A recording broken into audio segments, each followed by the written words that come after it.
عن معاذ بن جبل رضي الله تعالى عنه قال قال النبي صلى الله عليه وسلم خذوا العطاء ما دام عطاء فإذا صار رشوة في الدين ولستم بتاركه يمنعكم الفقر والحاجة ألا إن ريح الإسلام دائرة فدوروا مع الكتاب حيث دار ألا إن الكتاب والسلطان لا يفترقان فلا تفارقوا الكتاب إلى آخر الحديث رواه ابن ماجه. وقال تعالى في شان حبيبك وما زادهم إلا إيمانا وتسليما اللهم صل على سيدنا مولانا محمد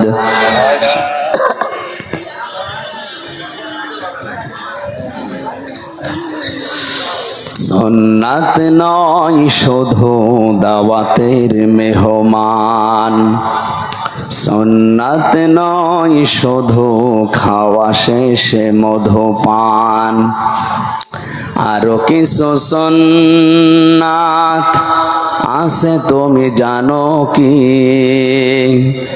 জানলেও জীবনে কখনো তা মানো কি? সুন্নাত শুধু নয় মাজলুম সহায়ক, সুন্নাত ওহুদে জালিমের প্রতিরোধ, সুন্নাত শুধু নয় নির্জন ধ্যানে যাওয়া, আর সুন্নাত হলো পাথরের আঘাত খাওয়া। মহাব্বতে তার সুদিনের সাথী তুমি, হামজার মতো তার পাশে থাকো কি? আরো কিছু সুন্নাত আছে তুমি জানো কি? জানলেও জীবনে কখনো তা মানো কি? আলহামদুলিল্লাহ। নাটোর জেলার নলডাঙ্গা থানার অন্তর্গত মাদনগর ইসলামী যুব সমাজ কর্তৃক আয়োজিত দানবিহীন, তার মানে এখানে শুধুমাত্র যারা সদস্য আছে তারা এই অনুষ্ঠানটা সাজিয়েছেন। যে সদস্য যারা কোরআনে কারিম প্রচারের জন্যে তাদের সময় এবং অর্থ দিয়েছে, কিয়ামতের দিন এই সময় এবং এই সম্পদের হিসাব আল্লাহ নেবেন না। এরকম ভালো কাজে আমাদেরকেও আল্লাহ শরীক হওয়ার তৌফিক দেন। ষষ্ঠ বাৎসরিক তাফসিরুল কোরআন মাহফিলের স্বনামধন্য সভাপতি, বিশিষ্ট ইসলামী চিন্তাবিদ, সহকারী অধ্যাপক আলহাজ মাওলানা এনামুল হক দামাত বারকাতুহুমুল আলিয়া। এই কি আশ্চর্য, কথা বলেন কেন? আপনি যদি কথা বলেন তো আমরা তুলে দিয়েছেন, মানে কথা বলা লাগবে না ভাই। কষ্ট হলে ওইভাবে থাকেন, 1 ঘন্টা আমরা কথা বলবো ইনশাল্লাহ। সহ সভাপতি বৃন্দ, অনেক মানুষের নাম দিয়েছেন, হায়াতে তাজ্জেবা সিহাতে কল্লিয়া কামনা করছে, আল্লাহ যেন দান করেন। এ মাহফিলের প্রধান অতিথি উপজেলা নির্বাহী অফিসার নলডাঙ্গা নাটোর জনাব রেদওয়ানুল হালিম দামাত বারকাতুহুমুল আলিয়া। বিশেষ অতিথি আপনাদের এই থানার ভারপ্রাপ্ত কর্মকর্তা জনাব রফিকুল ইসলাম। আল্লাহ রাব্বুল আলামিন এই মানুষগুলোকে কোরআনের খাদেম হিসাবে কবুল করেন। এতক্ষণ যিনি কথা বললেন আপনাদের এই জেলার সন্তান মাওলানা আব্দুল মজিদ, খতিব জসকোট কমপ্লেক্স জামে মসজিদ নাটোর। মঞ্চে বসা আছেন সম্মানিত ওলামা ইকরাম, আপনাদের এই এলাকার যারা, আমি তো অনেকের নাম জানি না, একবারে দোয়া করছি তাদের জন্য। ওয়ারাফা'না লাকা যিকরাক, আল্লাহ এই আলেমদের মর্যাদার সম্মান যেন আরো বাড়িয়ে দেয়। আমি শুধুমাত্র আলেমদের কথা কেন বললাম? এ পৃথিবীতে যত বান্দা বান্দি আল্লাহ বানিয়েছেন সবচাইতে বেশি ভয় তাকে করে আলেমরা। ইন্নামা ইয়াখশাল্লাহা মিন ইবাদিহিল উলামা, অবশ্যই আমার বান্দা বান্দিদের ভেতরে আমি আল্লাহকে ভয় করে যারা আলেম, আলেমা তারা। এখন আলেম কারা? আমরা তো নামের আগে মাওলানা, মুফতি, কারি, হাফেজ লেখা দেখলেই মনে করি আলেম। না, আলেম আল্লাহর দৃষ্টিতে ওইটা যাকে আল্লাহ যতটুকু জ্ঞান দিয়েছে, যোগ্যতা দিয়েছে, ওই অনুযায়ী যে কাজ করে। কথা বোঝেন? আল্লাহ রাব্বুল আলামিন বলেন, অমান আযলামু মিম্মান কাতামা শাহাদাতান ইনদাহু মিনাল্লাহ আমাল্লাহু বিগাফিলিন আম্মা তা'মালুন।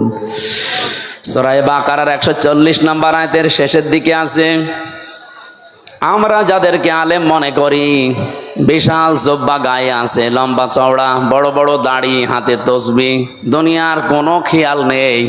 আল্লাহ বলেন না, আমার দৃষ্টিতে বড় জালেম তো ওইটা যার কাছে কোরআনের জ্ঞান থাকার পরে দুনিয়ার কোনো স্বার্থ পেয়ে গোপন করে দেয়।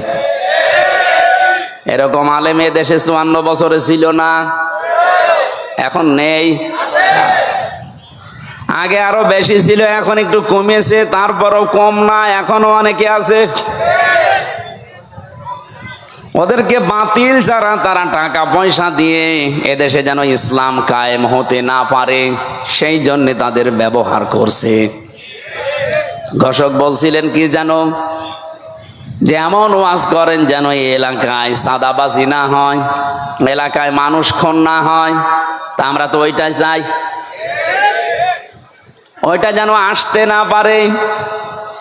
আমি একটা হাদিস পড়ছিলাম আজকে আসার সময়, নবীজি বলেন, আর ইবনে ওমর রাদিয়াল্লাহু তাআলা আনহু قال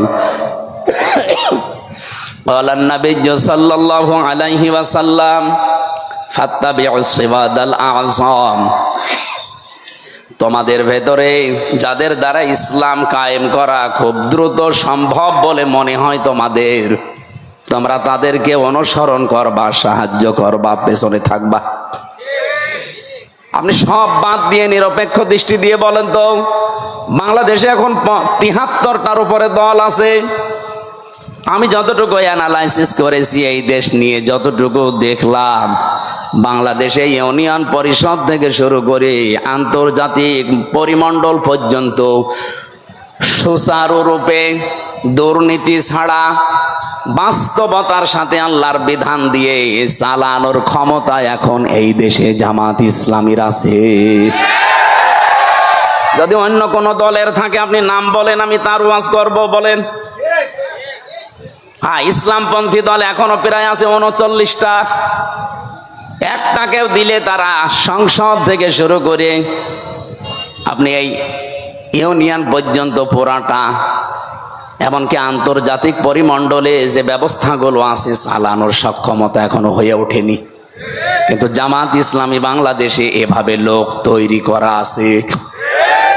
আপনি বলেন, এটাকে আমি বানিয়ে বললাম?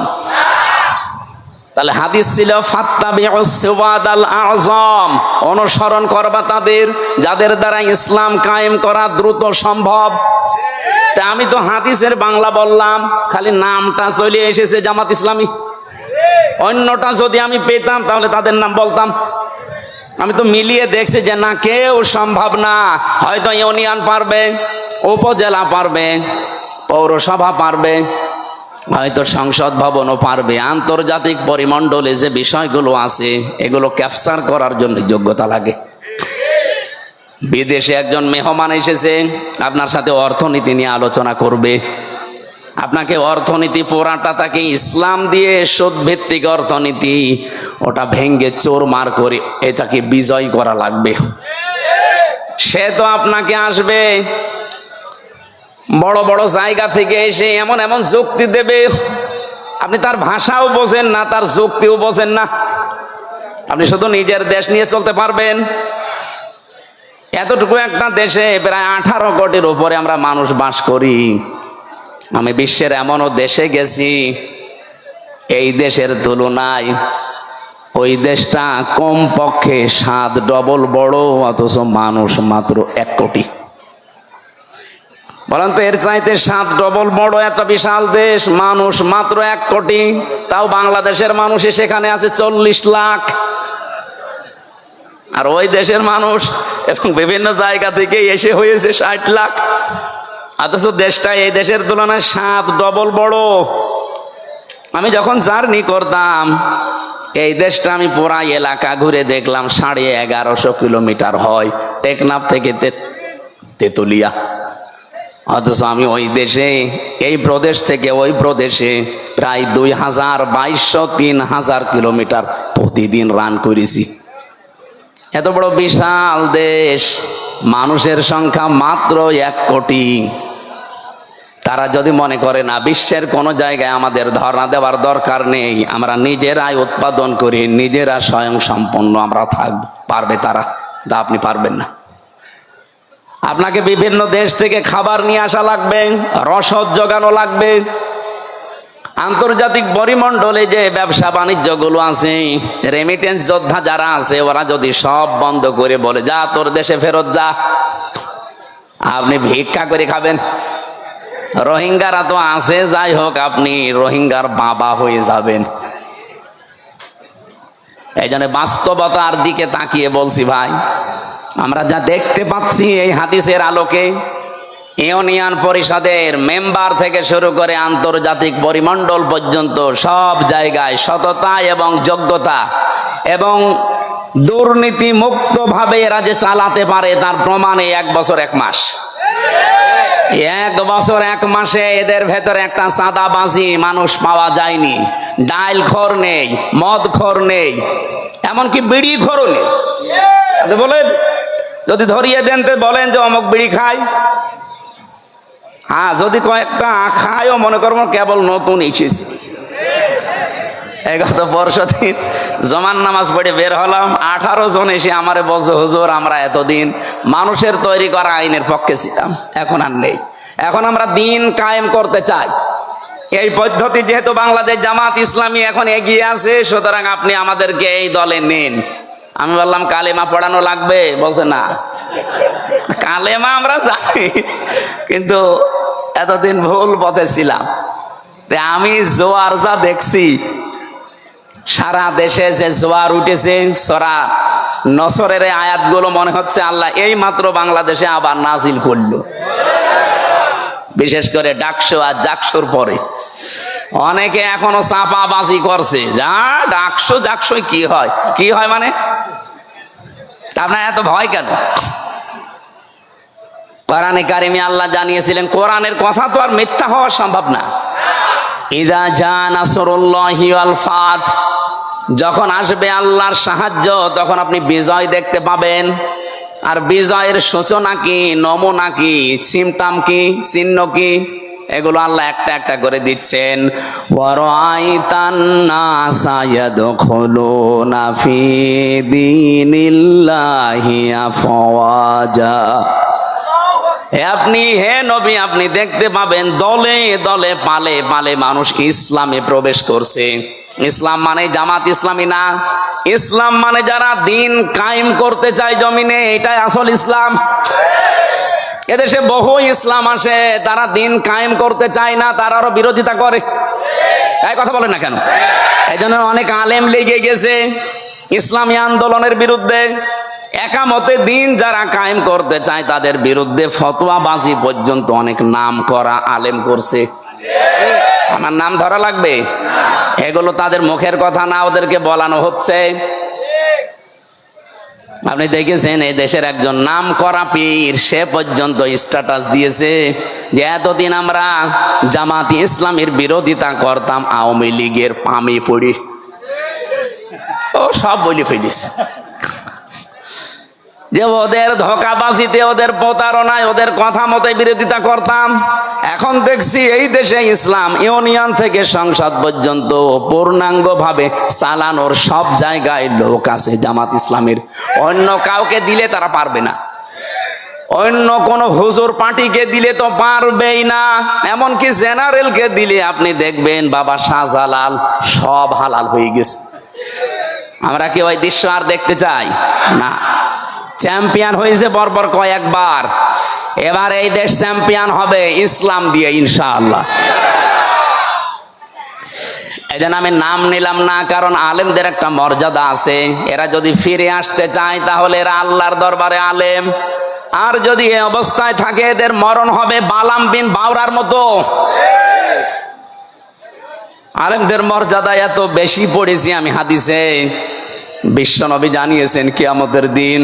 আমি এটা এই যে কয়েকদিন আগে আসলাম মদিনা থেকে, মদিনার ইমাম যিনি মসজিদে নববীর অনেক খুতবা দিচ্ছিলেন এলেমের উপরে, ওনার শেষ কথা ছিল এইটা। হাদিসটা উনি আরবিতে পড়ার পরে ব্যাখ্যা করছিলেন আবার আরবি দিয়ে। আমি বাংলায় বলছি, উনি যে কথা বললেন এটার সারমর্ম এটা, কিয়ামতের দিন আলেমদেরকে আল্লাহ যখন বিচার করবেন ওদেরকে আল্লাহ পর্দা দিয়ে ঘিরে নেবেন, আলাদাভাবে ঘিরে নিয়ে বলবে, মাওলানা এনামুল হক এই করেছিলি, জিজ্ঞাসা করবে এই করেছিলি, প্রত্যেকটা কথার জবাব দেওয়া লাগবে যে হ্যাঁ। রব্বুল আলামিন ওর মুখের কাকতি মিনতির দিকে তাকিয়ে বলবে, গোপনে তোরে মাফ করে দিলাম, কাউকে বলবি না, জান্নাতে চলে যা। কিন্তু সে আলেমও তো আবার থাকা লাগবে।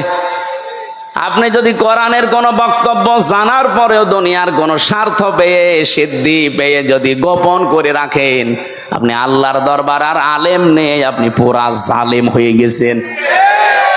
আল্লাহ শব্দটা উল্লেখ করলেন আসলাম, এটা সুপারলেটিভ ডিগ্রি, এর চাইতে বড় শব্দ আরবিতে আর হয় না। সব চাইতে বড় জালেম আল্লাহর কাছে ওই লোকটা যে তার জ্ঞান অনুযায়ী যোগ্যতা অনুযায়ী আমল করে না।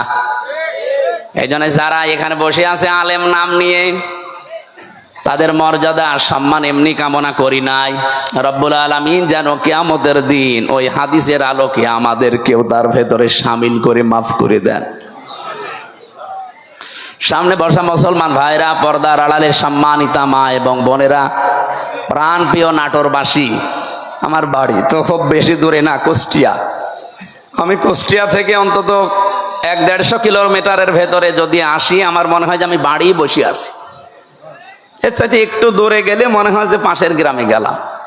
তো যেহেতু পাশাপাশি আছে, এখনো 100 কিলো হয়নি, 80 কিলো আর 15 কিলো, 95 কিলো। তো সেই হিসাবে আমার মনে হচ্ছে যে আমি কেবল ম্যাডামের কাছে খাবার খেয়ে এই যে উঠলাম। সুতরাং আমরা ঘন্টাখানিক সময় চাচ্ছি, একটু গরম লাগছে বেশি। পেছনে এখানে ফ্যানটাই যে এই জায়গায় দেওয়া যায় না, মানুষের ডিস্টার্ব হয়, এই জায়গায় দেন, অথবা এই যে এটা এই জায়গায় দেন। আরে ভাই কি কাকে কি বলেন? যারা দায়িত্বে আছে এদের বলেন না কেন? আর এখানে হাঁ করে বসে আছেন কোন কারণে? এই শিবির কি করেন আপনি? ধরেন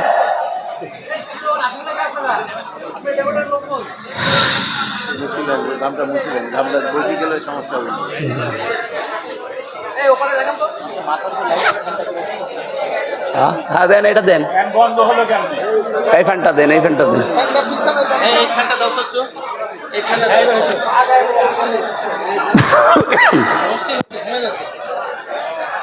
এটা একটু সরিয়ে দেন, ঠিক আছে। সুবহানাল্লাহ আলহামদুলিল্লাহ লা ইলাহা ইল্লাল্লাহ, সুবহানাল্লাহ আলহামদুলিল্লাহ লা ইলাহা ইল্লাল্লাহ, লা ইলাহা ইল্লাল্লাহ মুহাম্মাদুর রাসূলুল্লাহ।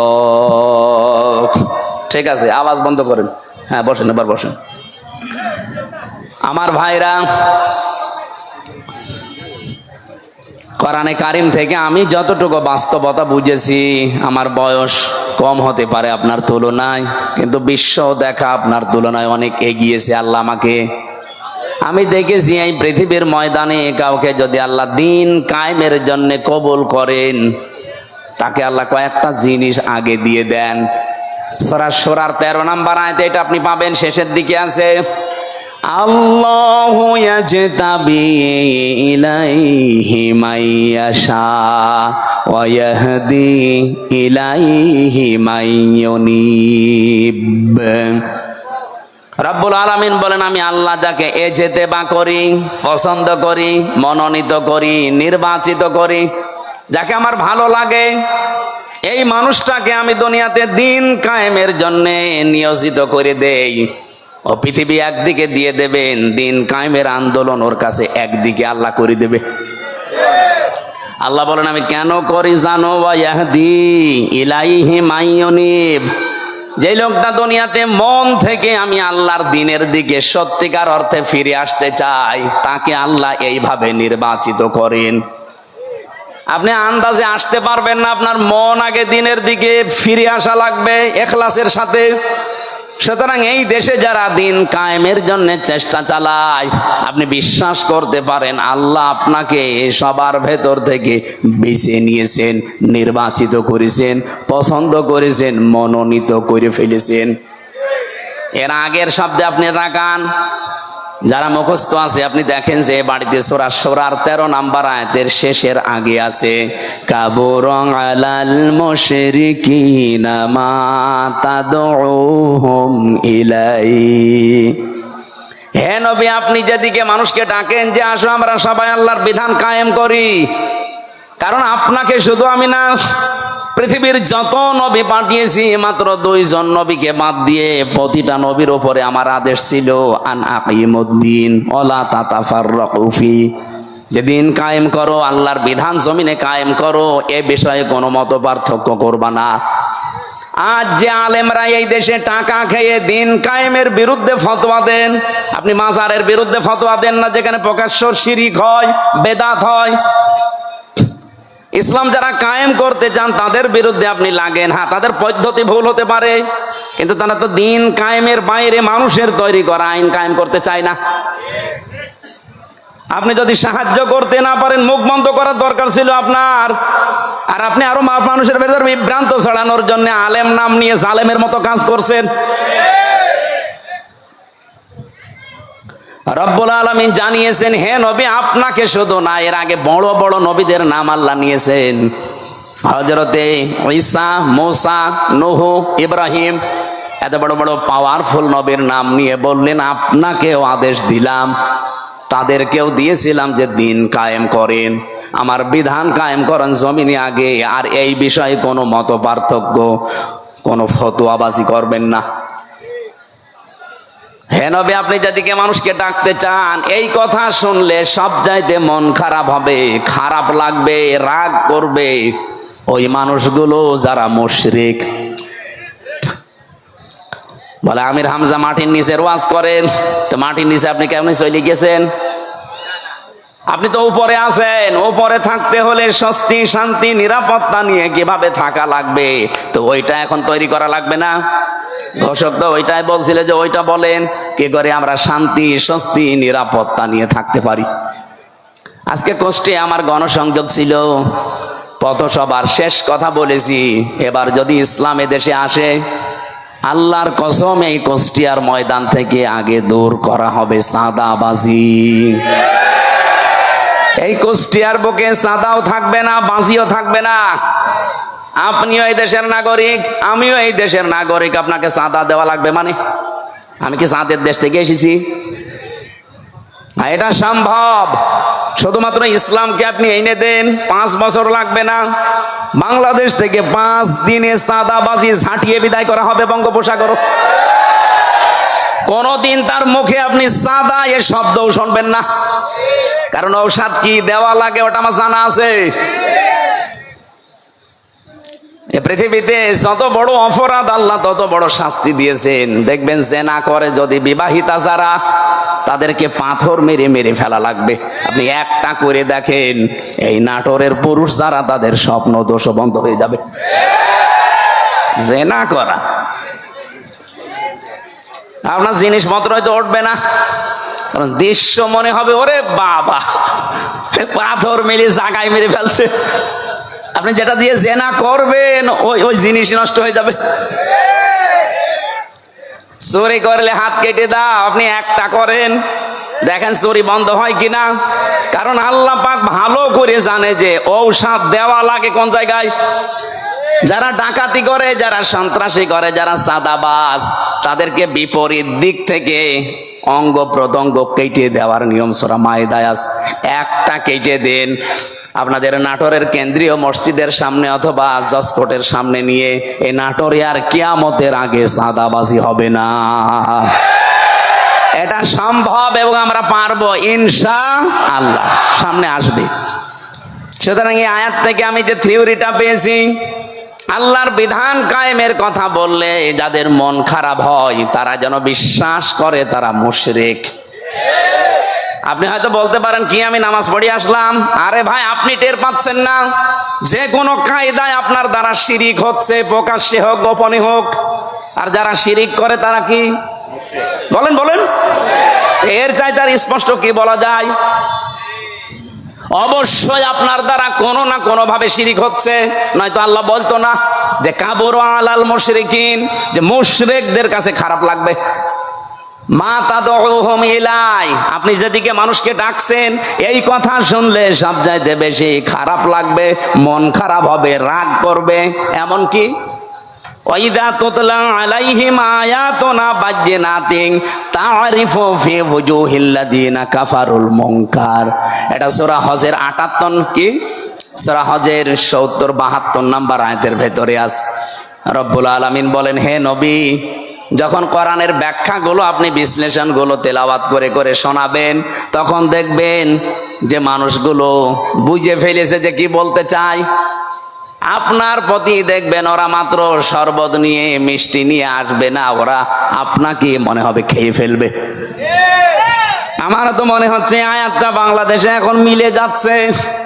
বলে হুজুর কোরআনের কথা বলবেন, আমি কি এটা বাইরের কথা বললাম?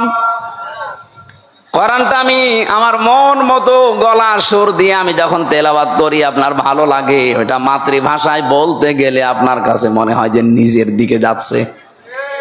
নিজের দিকে যায় এই কারণে, কারণ আপনি এই কাজগুলো দুনিয়ায় করেন।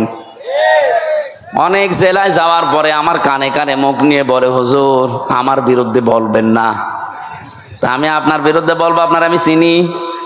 কোথায় আমার বাড়ি কুষ্টিয়ায়, কোথায় আপনার বাড়ি সেই সিলেট, মৌলভীবাজার, সুনামগঞ্জ, সেই দোয়ারা বাজার, যেতেই লাগে 2 দিন।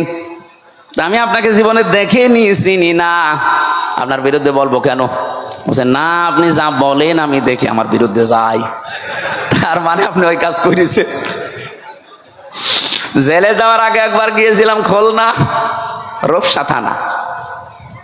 আমি আলোচনা শুরু করব হঠাৎ করে, সেই সময় তো একেবারে রমরমা জালেমদের, উনি ওই এলাকার সভাপতি, ওই ফ্যাসিস্টদের এসে আমারে বলছো, হুজুর মাটির নিচের ওয়াজ করবেন?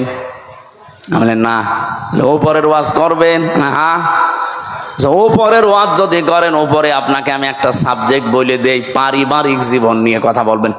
ঠিক আছে, আপনি আমার যেখানেই লাগাবেন আমি ঘুরে ফিরে দিন কায়েমের কথাই বলবো, কারণ এইটাই আসল কাজ। এইটা না হলে জীবনেও এই দেশে বসবাস করার উপযুক্ত পরিবেশ আপনি পাবেন না। বলেন তো, খালি 2 জন নবী বাদ দিয়ে পৃথিবীর কোন নবীর জীবনে আমি পড়ে পাইনি যে তাকে আল্লাহ আদেশ দেয়নি। প্রত্যেকটা নবীকে, খালি 2 জন নবীকে আল্লাহ বলেন না, একটা আদম আলাইহিস সালাম আর একটা সুলাইমান নবী। কারণ আদম নবীর সময় মানুষজন ছিল না, আর সুলাইমান নবী ওনার বাবার কাছ থেকে রাজত্ব পেয়েছিলেন, তো উনি আবার কি কায়েম করবে? বাকি কোন নবীর জীবনী পড়ে আমি পাইনি যে তাদেরকে আল্লাহ নির্দেশ দেয়নি যে আনাকিমুদ্দিন, দিন কায়েম করো। নামাজ পড়া যেমন ফরজ, এমনকি বহু নবীর জীবনে আমি পড়েছি তাদের জীবনে নামাজ ছিল না, তাদের জীবনে রোজা ছিল না, কিন্তু তাদের জীবনে দিন আল্লাহর বিধান কায়েম করা লাগবে এইটা ছিল। আল্লাহর বিধান আরো আছে যেগুলো, ওইগুলো। আমার ভাইরা, এখান থেকে আপনার জন্য আমার যেটা বক্তব্য, যদি আপনার মন খারাপ লাগে তাহলে আপনি বুঝে নেবেন যে আপনার দ্বারা যেহেতু শিরিক হচ্ছে আর আপনি মুশরিক, মুশরিকের কোনো ইবাদত কবুল হওয়ার সম্ভাবনা আছে। এতটুকু বললেন কি আছে আপনি জানেন? কোরআনে কারিমে এত কঠিন কথা মুশরিকদের বিরুদ্ধে, অকদিমনা ইলা মা আমিলু মিন আমালিন ফাজআলনাহু হাবাআম মানসুরা। কিয়ামতের দিন মুশরিকদের আমল নামাটা আল্লাহ এভাবে দেখবে, যেই দেখবে শিরিকের ওটা ধুলি কণার মতো ওর মুখের উপরে নিক্ষেপ করবে।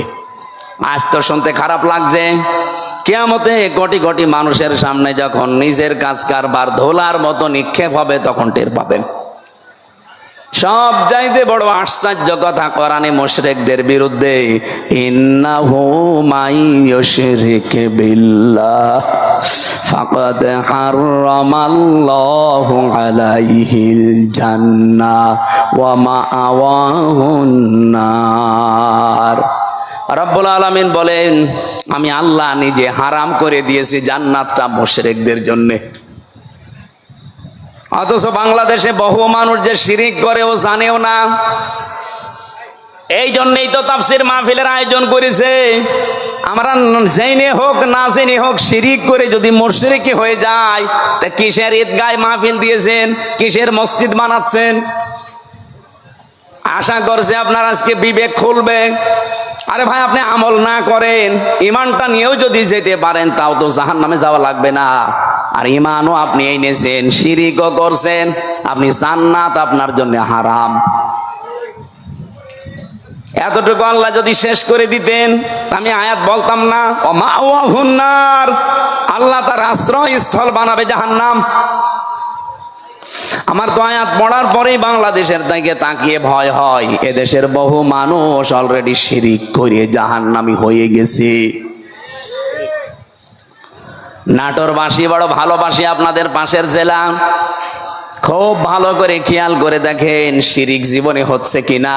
বলতে পারেন যে না, আমার জীবনে শিরিক নেই। কে বলেছে আপনাকে? শিরিকের এক কথায় জবাব হচ্ছে, আল্লাহ যেটা পারে ওইটা অন্য কেউ পারে, এই কথা বিশ্বাস করার নাম শিরিক। বলেন এবার আপনার জীবনে আছে কিনা? এখানে খুব বেশি নড়াচড়া হচ্ছে আপনার, না আর বন্ধ করা লাগবে। আল্লাহ যেটা পারে পৃথিবীর অন্য কেউ এটা পারে, এই বিশ্বাস করার নাম। বলেন বলেন, আপনি দেখেন তো আপনার ভেতরে আছে কিনা। সন্তান দিতে পারে কে? পৃথিবীর অন্য কারো ক্ষমতা আছে? সে মরা পীর হোক আর জীবিত পীর হোক। এমনকি কত মানুষ দেখি জেনে কি না জেনে করে আমি জানি না, আমার এসে বলো হুজুর আপেল পড়িয়ে দেন। কেন? সেদিন বগুড়াতে পেয়েছিলাম, এক লোক এসে আপেল নিয়েছে, বলছে হুজুর আপেল পড়িয়ে দেন। কেন? বলছে আমার বারবার 4টা মেয়ে হয়েছে, আমি খুব আশা করে আছি এবার যেন ছেলে হয়। আপনি এমন আপেল পড়বেন যেন এবার ছেলে হয়। আপেল পড়িছিলাম, সূরা ফাতিহা দিয়ে ফু দিয়ে ফেলে দিলাম। আপেল কই? ফেলে দিস। ফেলে দিলেন মানে? আরে ভাই, আপেল পড়ে যদি ছেলে হয় তা আমার 3টা মেয়ে হইতো না? আমার তো আগে ছেলে হইতো। ম্যাডামরা শুধু আপেল খাওয়াতাম। কি বিশ্বাস মানুষ! আমির হামজা না, আমির হামজার বাবা আপেল পড়লে ছেলে হবে? বলে এটা দেওয়ার দায়িত্ব কার? এর একচ্ছত্র মালিকানা অন্য কাউকে আল্লাহ দেয়নি। একটা একটা করে আমি কয়েকটা বলবো শুধু শিক্ষার জন্যে। 2 নম্বরে, আল্লাহ যেটা পারে ওটা অন্য কেউ যেহেতু পারে না। আর কেউ যদি মনে করে যে অন্য কেউ পারে, তাহলে সে শিরিক করলো। আর শিরিক করলে সে কি? বলেন বলেন, মুশরিকের জন্য জান্নাত হারাম, জাহান্নাম ওয়াজিব। মুশরিকের কাছে খারাপ লাগবে আল্লাহর বিধানের কথা কায়েম এ কথা বললেই। এ কথাগুলো কার? একটাও কি আমি বানিয়েছি? না, সব দলিল দিয়েছি। কিন্তু আমি সূরা শূরার 13 নম্বর আয়াতের শেষের দিকে, সূরা মায়েদায় আছে, প্রত্যেকটা আয়াতে আল্লাহ সাজিয়ে দিয়েছেন একটা একটা করে। সূরা ফুরকানের 23 নম্বর আয়াতে আছে। এই জন্য বাড়ি যে আয়াতগুলো মিলিয়ে দেখবেন আপনার ভেতরে যেন শিরিক চলে না আসে। আমার এবার প্রশ্ন 2 নাম্বার, এই জমিন বানিয়েছে কে? এখানে অন্য কারো হালকা কোনো সাহায্য আছে না। আপনি হিন্দুকেও জিজ্ঞাসা করেন, উনিও বলবে এই জমিন আল্লাহ বানিয়েছে। আল্লাহ যদি নাও বলে ভগবান বানিয়েছে। তো ওরা যাতে ভগবান বলে আমরা আল্লাহ বলি, জিনিস একই। ওরা হয়তো ওই বাপ দাদার নিয়ম নীতি মেনে আসতেছে, এই জন্য সরাসরি বলতে পারে না। এই দিন জমান নামাজ পড়িয়েছি কুষ্টিয়ায়, ওখানে 100 ঘর হিন্দু, কয়েক ঘর মুসলমান একটা মসজিদ বানিয়েছে। ওরা মন্দির দেখাতে নিয়ে গেল। বড় বড় যারা মানে হর্তা কর্তা সব এসে বলছে আপনার ওয়াজ আমরা শুনি। ওয়ালা ইন সাআলতাহুম মান খালাকাস সামাওয়াতি ওয়াল আরদা লা ইয়াকুলুন্না আল্লাহ। হে নবী, আপনি যদি আবু জেহেলকেও জিজ্ঞাসা করেন আসমান জমিন কে বানিয়েছে, ও বলবে আল্লাহ বানিয়েছে। তো ওদের ভেতরেও দেখলাম হ্যাঁ এরকম একটা পরিবেশ আছে, কিন্তু মুখ ফুটে বলতে পারছে না। সবার ভেতরে আমার আল্লাহ আছে, কিন্তু এই মানুষটা হয়তো তার পরিবার অথবা তার সমাজের কারণে মুখ ফুটে বলতে পারে না। যাদের বিবেকটা কাজে লেগে যায় ওদেরকে আর থামাতে পারে না। সেদিন যশোরের এক কলেজের অধ্যাপক হিন্দু, ওনারে বলেছিলাম যে স্যার আপনি তো বিসিএস ক্যাডার, ওনার জ্ঞান আছে আমি জানি, আপনি আমার ধর্মীয় গ্রন্থ কোরআন আরবিতে পড়ার দরকার নেই, আপনি পড়তে পারবেন না, আপনাকে আমি ইংরেজি ভার্সন দিচ্ছি অথবা বাংলা, একবার বুঝে বুঝে পড়াটা পড়বেন। 3 মাস সময় দিয়েছিলাম যে 3 মাস পরে আপনার সাথে আমি দেখা করব। 3 মাস পরে দেখি আল্লাহর বান্দা নিজের থেকেই মুসলমান হয়ে গেছে। এই জন্য বিবেক যদি হালকা কাজে লাগে ওরে আর আপনি ধরে রাখতে পারবেন না।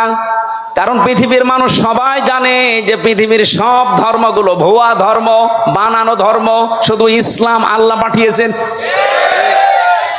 এই জন্য অন্যান্য ধর্মে যারা আছে বাইরের দেশগুলোতে গেলে আমি দেখেছি খ্রিস্টানদের সাথে আমি কথা বলেছি, ইহুদিদের সাথে বসে কথা বলেছি, ওদের চেহারা দেখলে আপনি জীবনও টের পাবেন না যে ইহুদি। আমার তো আর জব্বা কত বড়, আমার চাইতে বড় জব্বা গায়ে দেয়।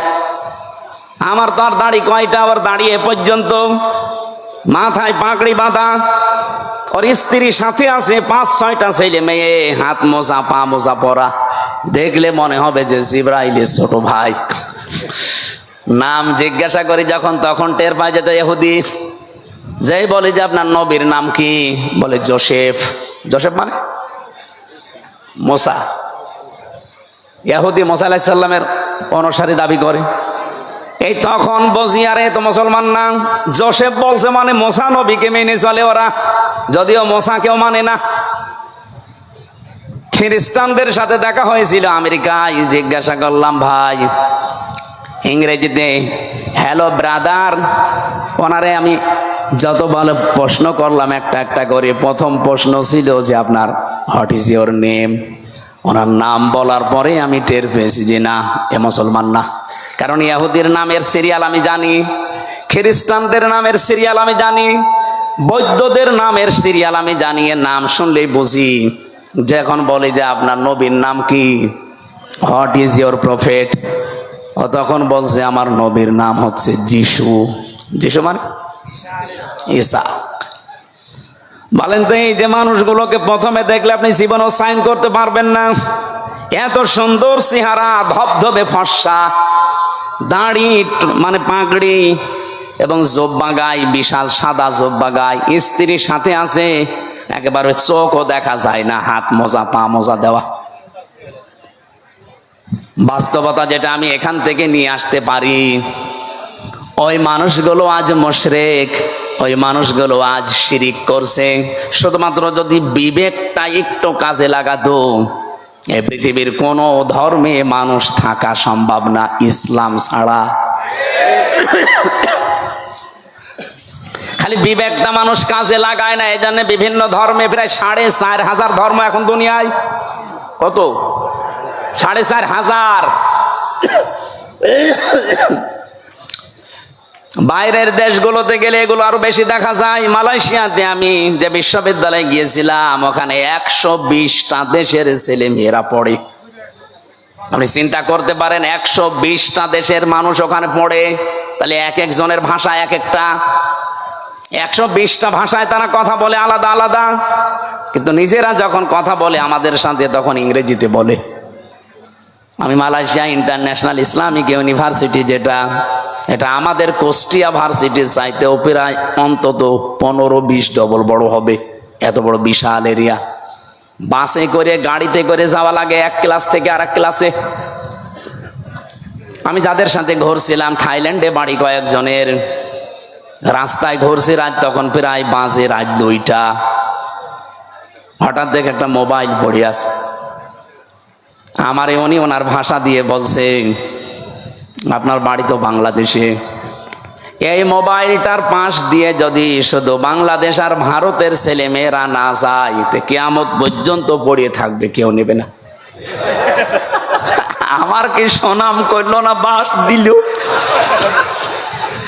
আমার বলছে বাংলাদেশ আর ভারতের ছেলে মেয়েরা যদি যায়, ও গায়েব করে ফেলবে। পৃথিবীর এখানে প্রায় 120টা দেশের ছেলে মেয়েরা আছে, কেউ এর পাশ দিয়ে গেলে ঘুরেও তাকাবে না যে লোকের জিনিস আমি কেন নেব। কিন্তু আপনারা যে এমন মানুষ, আমি ওনারে পরে হাসির ছলে বললাম যে ভাই, আপনি কি আমার সুনাম করলেন না বাস দিলেন?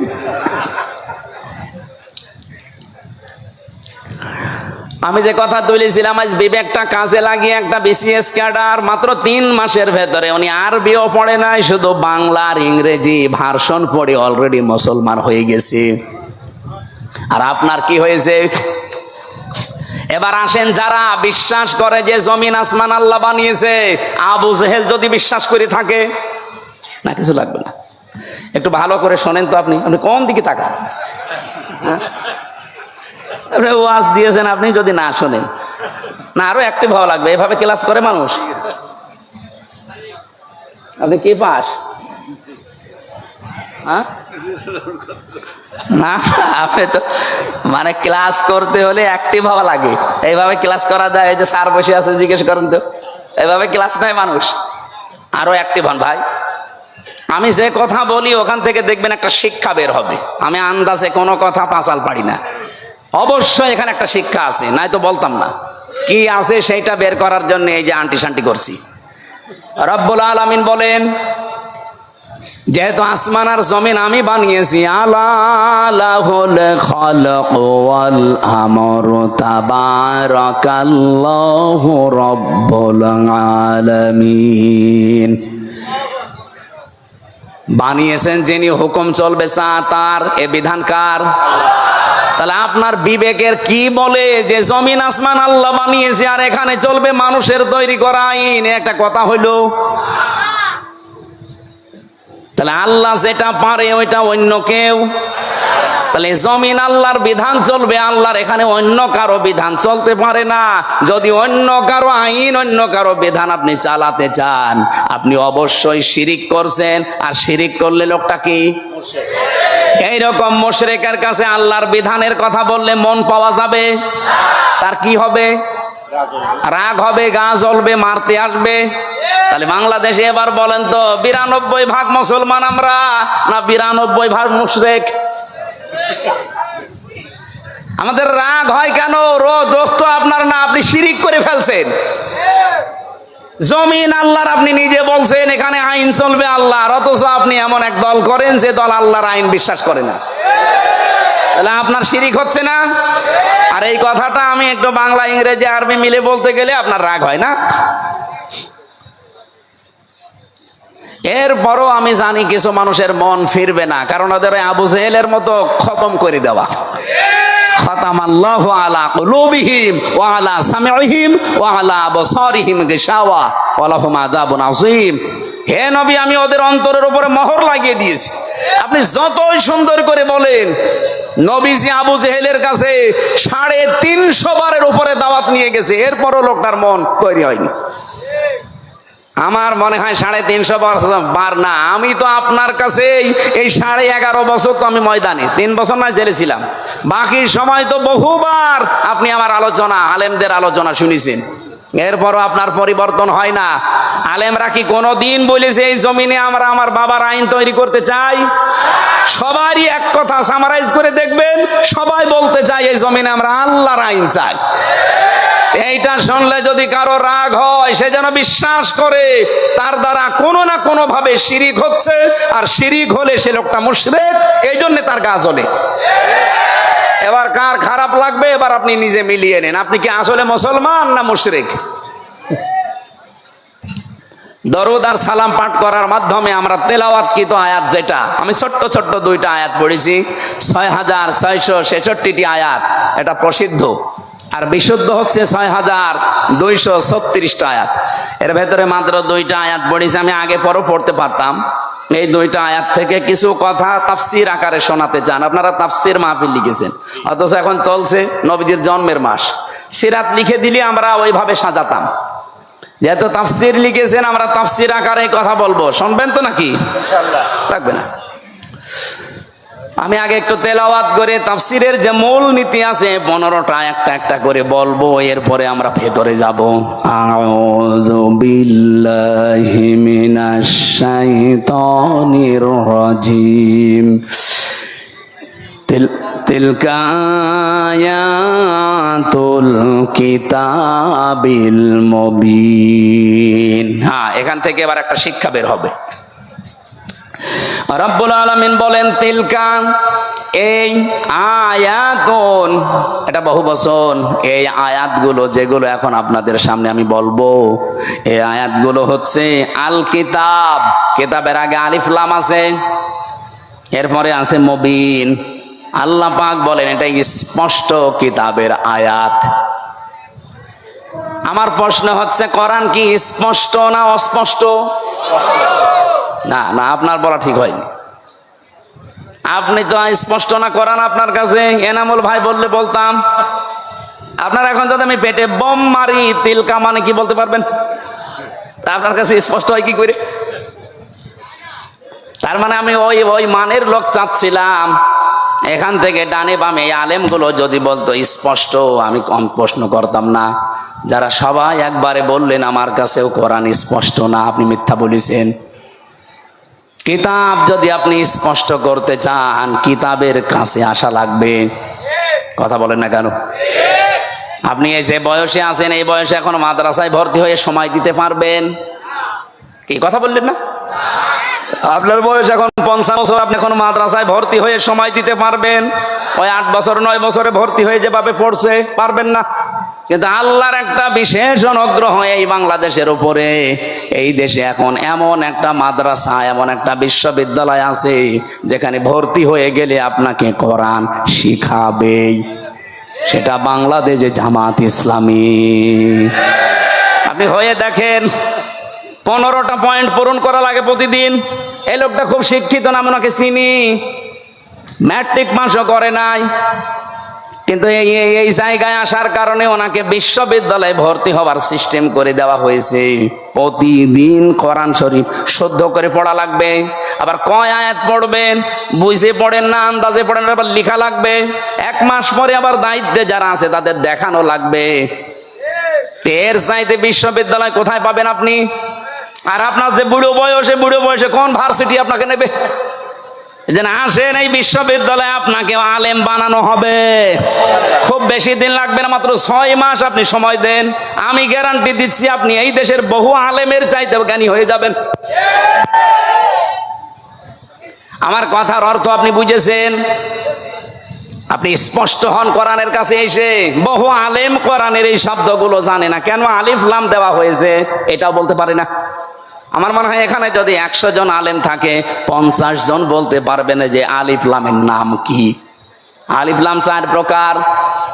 এখানে যেটা আছে এটা নির্দিষ্ট করার জন্য আল্লাহ দিয়েছেন। কেন দিলেন?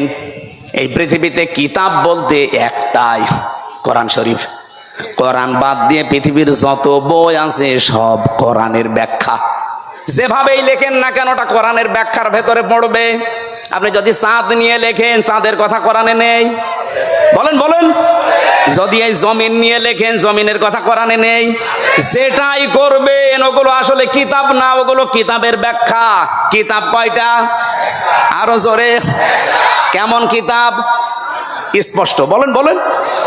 আল্লাহ পাক বলেন আলহামদুলিল্লাহিল্লাযী আনজালা আলা আবদিহিল কিতাবা ওয়া লাম ইয়াজআল লাহু ইওয়াজা।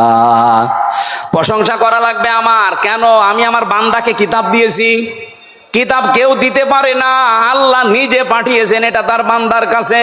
এমন কিতাব দিলেন ওয়া লাম ইয়াজআল লাহু ইওয়াজা, যে কোরআনের ভেতরে, কিতাবের ভেতরে কোনো বক্রতা নেই, যেখানে কোনো গোপন কথা আপনি পাবেন না। কোরআনে যা আছে সব স্পষ্ট কথা, সব ওপেন কথা। কোনো গোপন কথা আছে?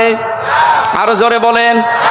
এই জন্য কোরআনের নিয়মই এইটা, এর কাছে যদি কেউ বুঝে শুনে আসে সে আর জীবনেও গোপন থাকে না, সে ওপেন হতে চায়।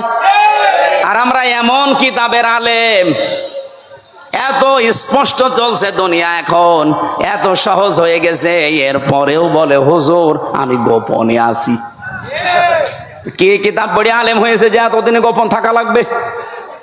হযরত ওমর যেদিন শুধু কোরআন পড়েছিলেন সূরা তাহা, সঙ্গে সঙ্গে তিনি ওপেন হয়ে গেছেন। আর আমরা এমন হুজুর সারা জীবন তো গোপনে আছি, এখন একটা সুযোগ এসেছে তাও বলছে গোপনে আছি।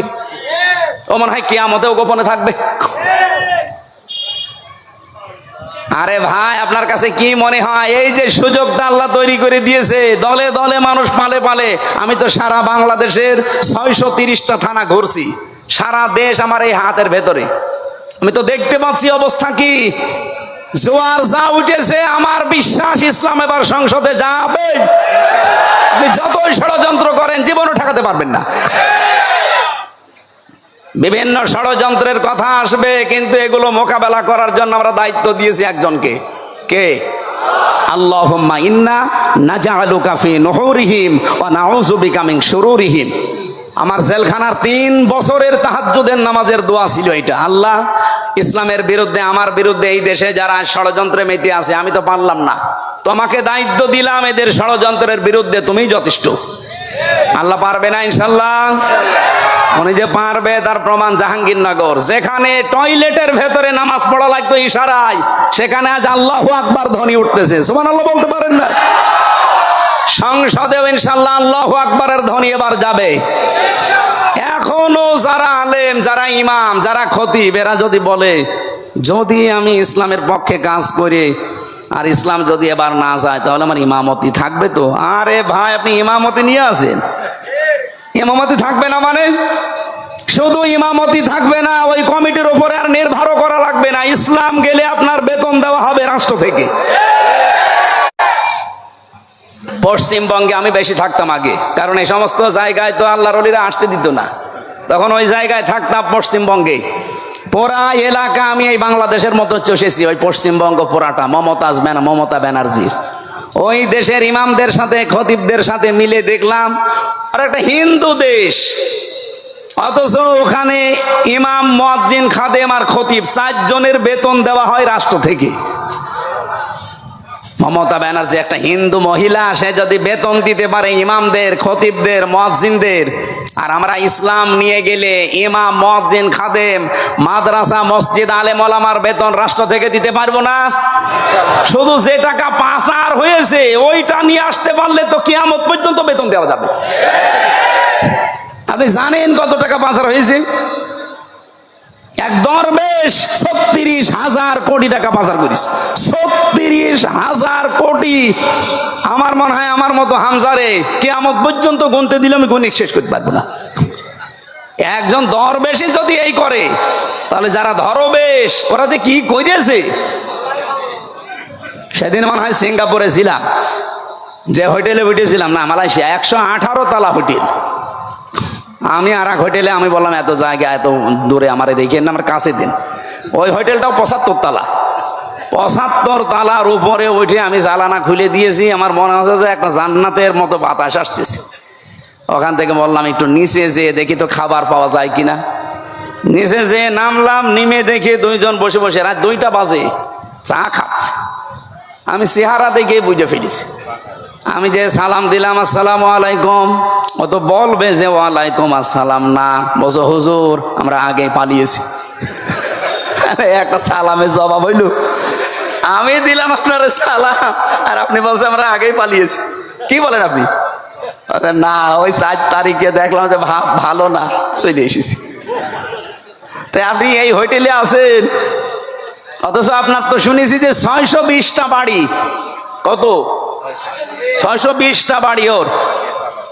না না, ওই যে ভূমি মন্ত্রী ছিল যেটা সাইফুদ্দিন জাবেদ নাকি না, ওর সাথে আরেক শয়তানও আছে। বলছো হুজুর আমার সাহেব পাড়া আছে মালয়েশিয়ায়, আমার কানাডাতে বাড়ি আছে বেগমপাড়া, লন্ডনে আছে, এই যে এখানেও আছে পাশের রাষ্ট্র সিঙ্গাপুরে, কিন্তু আমি যেতে পারি না। এই দেশে 20